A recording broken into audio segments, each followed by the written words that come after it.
from Hodgepodge Hoosiers. I'm going to talk today a little bit on why I like to dehydrate foods. This thing is going pretty well year round.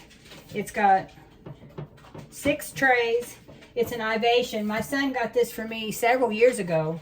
It's been a really good one. I really like it. I have no complaints about it. I make my dogs treats. We grow sweet potatoes every year, so this is something I've got to keep on hand. This is the only treats I'll give. They're sweet potatoes. And the vet said that's the best thing that you can give a dog for a dog treat, so this is what they get. I don't buy the store-bought anymore because there's so many things in it that probably shouldn't be in them. So this is one thing I do. Apple chips is another. We found a local apple orchard that we go to. We get a really good deal on seconds apples. So I do these in bulk. I think I've done 120 or 25 pounds this past fall. And I don't know if that's going to make it to the time I'm going to need to dehydrate some more or not. My husband takes them every day in his lunch. And if you get started snacking on them, they're like potato chips. You can't eat one. Here's another snack we have, zucchini chips. I slice them real thin, leave the peeling on. I sprinkle sea salt on them, dehydrate them, and you've got really crunchy chips, a great alternative to potato chips, and I'm sure there's not many calories in them. Now cabbage, I'm almost out of that, which I've been making soups quite a bit this season. So I will be getting some more organic cabbage because I can grow it, but I fight cabbage worms so bad. So it's just easier if I go find me some organic cabbage. So I think I can get 2 heads of cabbage, nice size heads of cabbage in here for a quart jar, and it saves up space, rehydrates well, and it tastes like fresh. So this is the only way I'll go on cabbage. Carrots, I did carrots last year. I do them in these little half pints because they're great for like when I throw a roast in the crock pot. I just sprinkle these on it with some of my home canned potatoes, and I've got a quick meal for supper. So that is a great way to do carrots. Now, I haven't done too much on my herbs.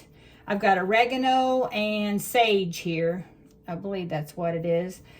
And that's all I got in a year, but I mean, I think it'll last me. And then this here is dillweed. This is something that I started last year, and I got that much because I only put out a couple of plants. And then the sun ended up frying them. Honestly, I didn't really know how to grow dill. I actually planted them next to my cucumbers to try and ward off bugs and insects. I had read where it says it helps. And I did have a decent second crop of cucumbers I did in the first time. But anyway, I had enough dill that I could go ahead and dehydrate and then crush it up. If I need it crushed anymore, just with your hands, it's going to crumble. And it smells so good. This is just a few things that I do. Jerky is another thing that I do, and it gets eat right away. There's no storing it. Fruit leather, same way. It doesn't last very long, and that is really good. All you do is puree up strawberries, and you don't even have to put any sugar in it unless you want to. You can pour a little bit of sugar in it. Just pulverize it real good in the blender. Lay it in I've got silicone mats. Okay, I've got 3 of these. And as you can see, they've got a lip on it. So you can do liquid with these really easy, and you don't have to worry about them spilling out. So I've got 3 of these, and them's great for fruit leather. And then I've got these flat ones, which these are for things, which they're really good for carrots, because even though you'll slice a carrot or dice them and they look plenty big, when they dehydrate, they're really small, and they'll go through them trays really easy. So I lay these. I've got 3 of these also, so I usually will do 3 things at a time, and then I'll put the other 3 trays with something else. But these are great for things that you know when they get small, they're gonna fall through. But yes, I plan to expand on my dehydrating this year. You can get more in a jar and it takes up less space. Now there's some things like when I make tomato juice, I save the skins. You put them on one of these mats on a tray, which I can show you. They fit perfect. Like this. And you take the tomato skins after they've been grinded through your press, and you put them on there and let them dry, and you'll come out with a nice tomato powder. Another thing I do is kale. I am not crazy about kale. Yeah, I just ran and got, this is all I got left of the tomato powder. You just put, like if you need something that needs a little more tomato flavor in it, it's great for adding to soups. And it keeps you from wasting. I mean, these are just the peels. So that works out great. Now, as I was saying about kale, I don't really like kale. I've tried it. I've tried to like it. I just don't. So I still raise it because it's a superfood. And then I dehydrate it, and the dehydrator doesn't take long because they're so thin. And when they get completely dry, this is just crumbling it with your hands. So when you make a soup, a casserole, or anything, put 1 tablespoon or so in that. You can't taste it, but you're still getting all that good vitamins and minerals that's in it. Same way with spinach powder. My husband loves spinach. I'm not crazy about it. So I just powder it up. It can go into anything. You can hide it. I mean, if your kids are needing extra vitamins, that's a good way to hide it. You could put it in smoothies. That way you don't taste it, but you're still getting all the vitamins.